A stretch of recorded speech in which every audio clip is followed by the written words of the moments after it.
Hello, good afternoon friends. Today we will look a short glimpse on Chaucer's Canterbury Tales. Now, in our earlier videos, we have uploaded the post-colonial literature and the Marxist theory. Now in this present video, we will look a short view on Chaucer's Canterbury Tales. Now Chaucer, we all know, lived from 1340 to 1400 as approximated by the historians.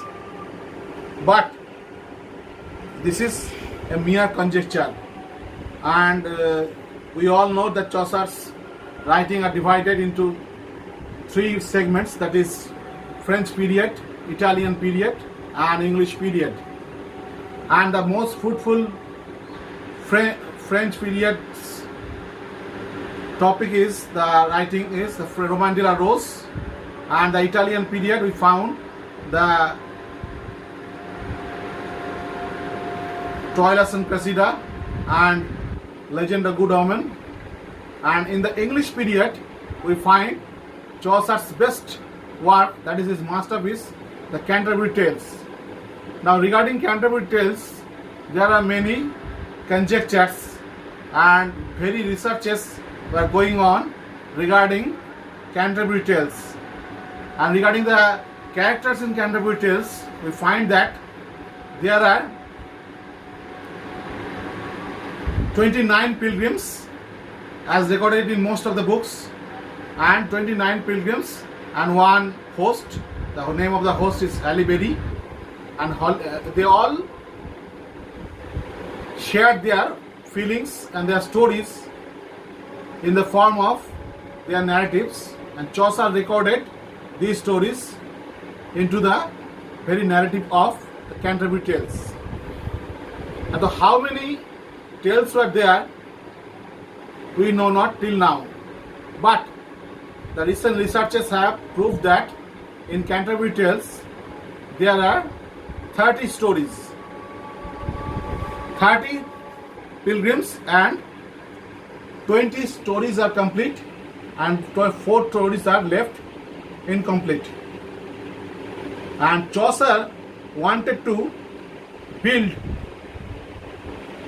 around 120 to 128 stories, because 30 multiplied by 4, it is 120, and if we take 32 pilgrims including Harry Valley, then the works will be 128, that is 32 into 4, that is 128 stories.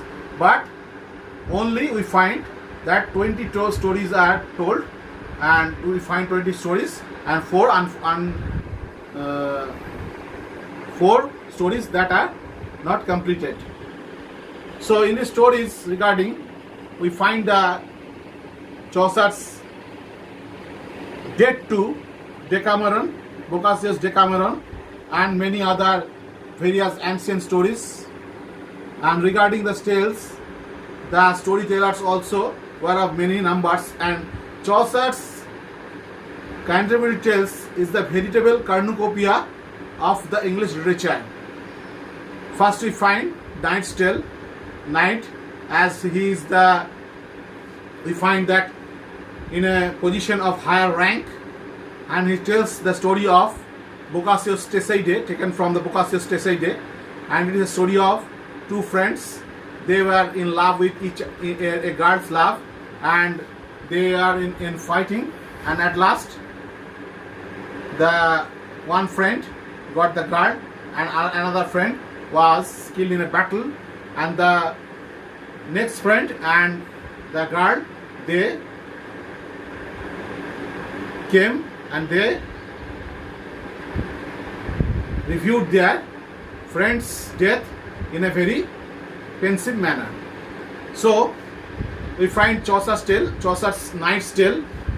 Then after Chaucer's Knight's Tale, it is Miller's Tale. Then we find various storytellers like the Wife of Bath. This particular Wife of Bath, this storyteller, that is, she was a woman, wife of Bath, and she married 5 times. And her story tells the sovereignty of the human beings. That sovereignty the woman find, and she was a lewd and like a prostitute, and she married 5 times. And her stories are told in a very rambling fashion, taking from various influences from various writers. And we also find another story of the Reynard the Fox. Reynard the Fox story, it is of the story of a fox and a cock. The fox was beguiled by the cock in various times. And we also find Mansible's story. Mansible's story is of the story of a white crow. That Mansible was in rank of the middle class in Chaucer's Canterbury Tales. And in the story of the white crow, it is a story of a person who had a white crow, and the white crow was very much in the fashion of telling a story of true story. And the white crow, once upon a time, he told the man the fallibility of his wife. So the man cursed him and he threw him into the hell. And after getting into hell, the crow was in dark and black. So we find the crows black. And we also find Chaucer's Parson's Tale and the Study of Melibas. These two prose tales are of Chaucer's own creation. So we find also another Merchant's Tale, in which we find that a man whose wife beguiled him, and after beguiling him, she made a relationship and a poetry with a old person. And after that, the old person revealed the treachery of the wife to the man, and he cuts afterwards him. This is the Merchant's Tale. And we also find the Prioress's Tale. This is a very interesting story. Prioress's Tale. It is of a Christian child who was killed by the Jews, and he always said that, "O Alma redemptio mater," and the Prioress's child was severely killed by some atrocious persons. So, and we also have many storytellers like the Reeve, the Miller, the Pardoner, the Prioress, the Doctor's Tale, etc. various tales. So, in a very short purview, we could not complete all the tales, but I have told the majority of the tales. And up to this, we will conclude our discussion today, and we will move on to our next video. Till then, goodbye.